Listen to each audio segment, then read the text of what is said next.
What is up? What is up? It's Noah here with Youngblood MMA, and today we will be going through every division in the UFC and predicting every UFC champion end of 2025. Now, we're going to start off in Flyweight. We'll start off in the Flyweight division where Alexandre Pantoja is a current UFC champion at 125, and he's been there for a bit now. He's had, I want to say, 3 title defenses. And he's pretty much cleared the division. That was the whole purpose of bringing Kaya Sakura over from Risen and submitted him in brutal fashion in round 2 as predicted, by the way. And I'm of the opinion that Kai Kara-France is going to get the next title shot. It seems a little silly because Kai Kara-France lost a fight right before he knocked out Steve Erceg. But, you know, at this point, here we are. We no longer have Muhammad Mokaev. Manel Kape is already scheduled to fight Brandon Royval. So, you know, the way I see it is Pantoja beats Kai Kara-France. He then fights the winner of Royval versus Kape. And I see him finishing the year as a champion. Now, he could even have a move up to Bantamweight, but that's only if Merab wins at 311. But from the sound of it, it doesn't sound like Pantoja has had much interest in moving up to Bantamweight, except for when Sean O'Malley was the champion. It sounded like he was interested in it then. I don't know what's changed, but honestly, if Merab won, I would say Merab fights Sean O'Malley and then gives a title shot to Pantoja. But anyway, I don't see us going that route whatsoever. Let's step up into the Bantamweight division where Merab Dvalishvili is the champion and he is facing off with Umar Nurmagomedov here coming in, are we 3 weeks? We're 3 weeks out already, guys. So, yeah, facing off with Umar Nurmagomedov. Now, I don't hate the odds of this fight. I think it's fairly close to what we're going to see on Fight Night. But I am leaning right now towards Umar Nurmagomedov to win that. Now, that's really interesting because then you would probably give Sean O'Malley a title shot after a loss. It would make more sense if we saw an Umar versus Merab too, but I don't really care to see that, just based purely off of Merab's impressive resume. So, Umar's going to be champ end of the year. Yeah, Umar's going to be champion of the year because Umar's only going to have probably 1 title defense in 2025. So, anyway, and Umar beats O'Malley. Now let's move up to Featherweight where Ilia El Matador Topuria is the sitting champion here. Absolutely finished both Volk and Holloway in 2024. And trust me when I say he's going to be entering 2025 hot. Just a few weeks ago, I'm sure most of you have seen that Ilia was rumored to be vacating the featherweight belt and will be moving up to lightweight to fight a top contender like Charles Oliveira or face off someone like Charles Oliveira. Now, that's not going to happen. That's my opinion. Things could change, but even though Ilia Topuria is claiming to retire by 30 years old and he wants to be the first triple champ, I don't think this guy's retiring at 30 years old. He'll probably retire at 32, 33, 34, 35. This guy double talks. He tells you one thing, he does another. Until he's talking about who he's fighting and how he's going to finish them, and then he does it. He does this on a regular basis. He goes and he hypes up fights months in advance, just talking crazy, saying, I'm not going to fight any of these guys. No one deserves to fight me. That's an easy fight. I'm not going to fight Brian Ortega. So we're probably going to continue seeing all this crazy talk happen until the fight's announced for March or April. That's my guess. And I'm going to say he defends against Volkanovski again. And then Ilia Topuria, Ilia is going to defend against Diego Lopez before the year's end. Now, if Diego Lopez happens to take another fight and loses that fight, then I would believe that Movsar Evloev is going to get that title shot, and Ilia Topuria is going to beat Movsar Evloev. But he's only going to have 2 featherweight fights this year. I think if he does fight 3 times, one of those times is going to be at the lightweight division, and it probably would be a contender, at which point they would probably have to reopen the interim belt in the featherweight division. And you heard it here first. We are not going to be going to Spain in 2025 for a pay-per-view. We aren't. It's not going to happen. It'll happen in 2026. I'm pretty sure of that, but that's my prediction there. All right, next up on our list, we have Islam Makhachev, and he's defending against Arman Tsarukyan here at UFC 311. And here's what I think. I think that Islam Makhachev, he's going to stay champion end of the year. That seems really obvious. He'll likely defend against probably Charles Oliveira. He'll probably defend against Charles Oliveira end of the year. You know what I want to see? I want to see Oliveira versus Max Holloway for a title shot. That seems exciting. That seems super exciting.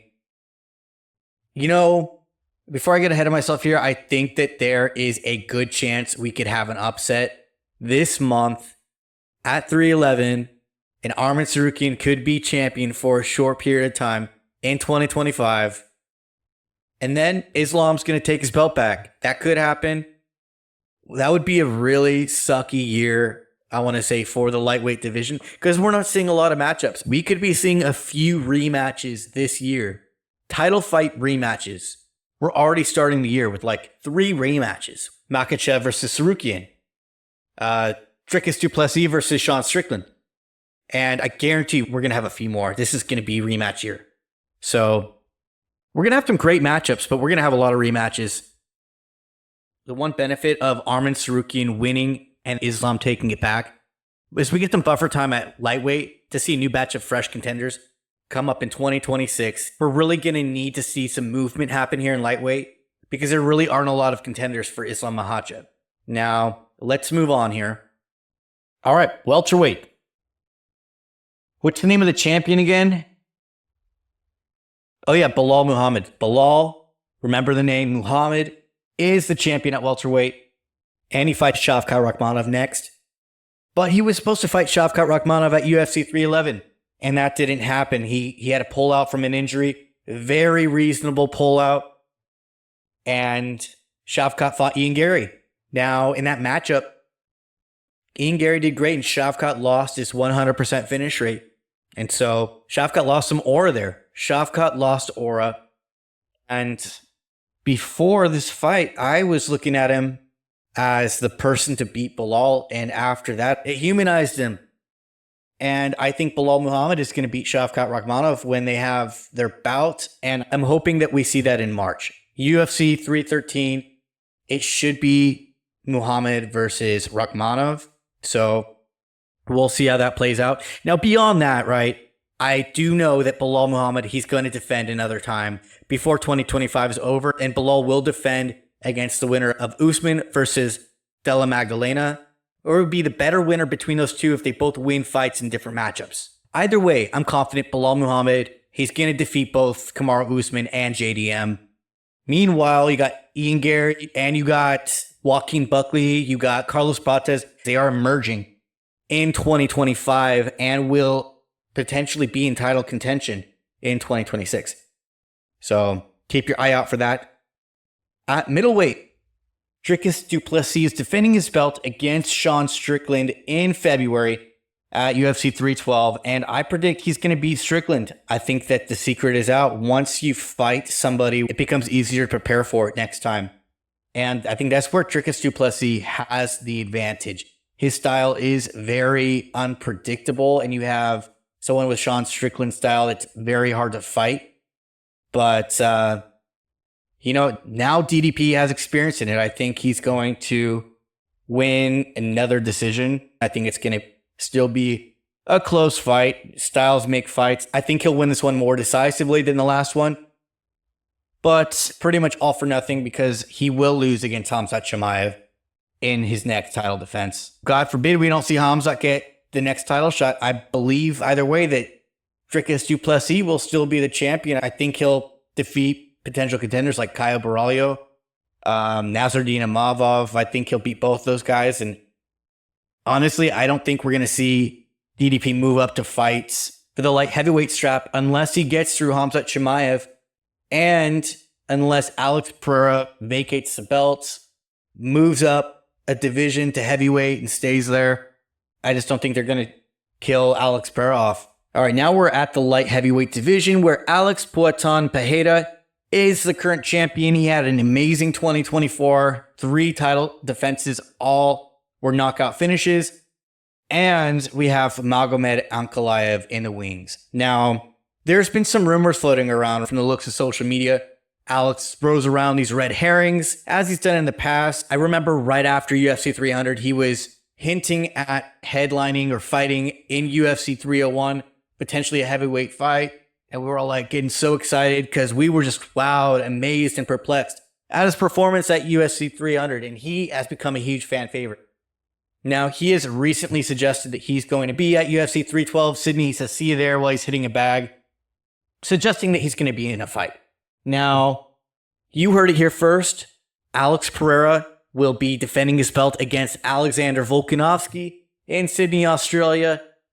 No, I'm just kidding. He's not going to be defending his belt or fighting, period, at UFC 312. He will be fighting somebody interesting this year, and I know you guys want to know who it is. The person that he said he's not going to be fighting next, we're going to get him.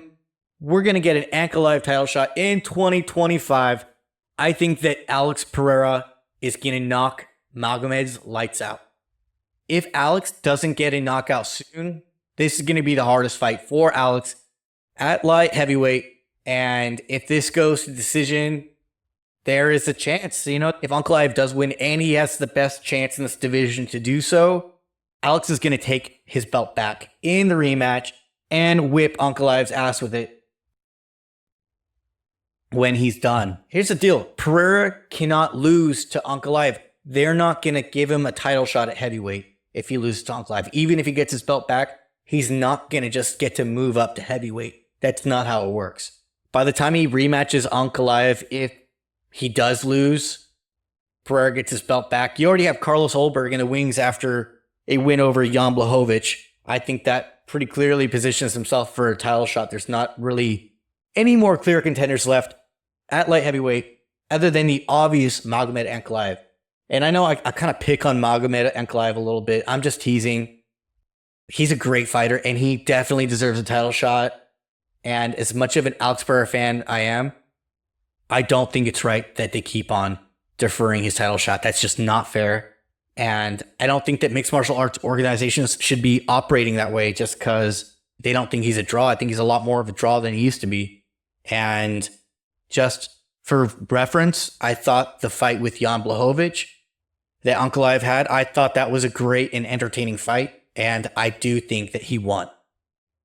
We did see some news about Khamzat Chimaev being rumored to be fighting Alex Pereira next.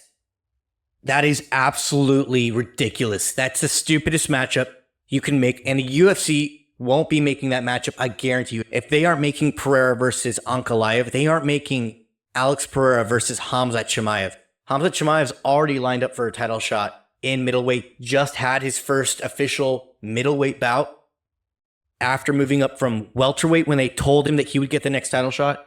He's not going to light heavyweight. That's not going to happen, not yet. So that is another red herring or some other rumor that's happening out there with Pereira. Let's move on to heavyweight, where Jon Jones is currently the champion at heavyweight, and he will be fighting Tom Aspinall in 2025. We are going to get that matchup. I'm very confident in it, and we really haven't seen Aspinall go the distance because he knocks his opponents out so quickly. So that's something that I have a question mark on, which is usually pretty important when I'm placing picks or predictions or doing some type of sports betting scenario. And then you have someone like Jon Jones who's older. He's almost 38 years old, right? He's had a ton of experience though. So that could be one of those scenarios where, Tom Aspinall's like 30 years old. You got Jon Jones has like probably 15 years of fighting experience over him. So that's the advantage that Jones has. This is not going to be an easy fight whatsoever, but Aspinall is definitely, in my opinion, I think he'll definitely win.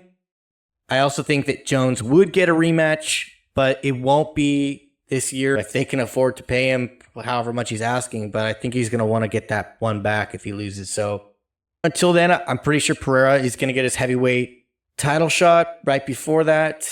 As long as everything works out in the timeline, he doesn't lose to Ankalaev.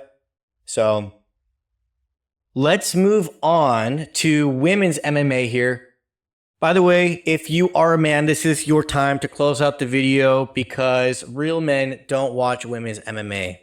Okay, now that the fake fans are out of the chat, now we have the real hardcore MMA fans that are here, that are ready for women's MMA, and they want to know my picks on this. Now, some of these fights in the women's divisions aren't always great. Some of them are hard to watch. And there are others that are absolute bangers. And we got women's strawweights, Zhang Weili, who's a current champion. She'll be defending her belt in Sydney, Australia against Tatiana Suarez.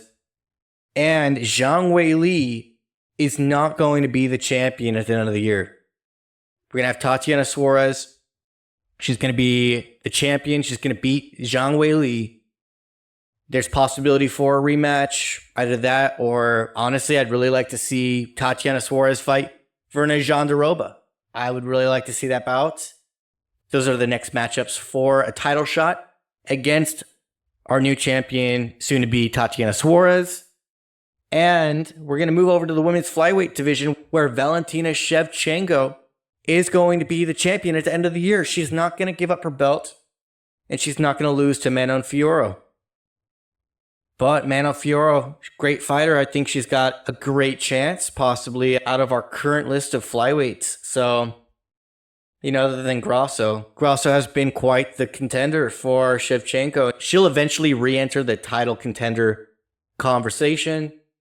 But until then, Shevchenko is the champion, and I think eventually Grasso might take it back, or we're going to have one of these ladies come up the rankings here. And then we have women's bantamweight. We got Juliana Pena, who is our current champion. And I really think that Kayla Harrison is going to be our champion at the end of the year. Kayla Harrison, women's bantamweight, UFC champion. What a night that's going to be. Anyway, that's the video for today, guys. Thank you for watching. Make sure to like the video, subscribe to the channel, hit that notification bell for more videos, and of course, leave your comments under the video. Let's get some threads rolling out about who's going to be champion in 2025, who's going to lose to who's the worst matchup for each fighter. I'd love to hear it. We'll eventually make a video about it at some point here in the near future, but until then, stay tuned.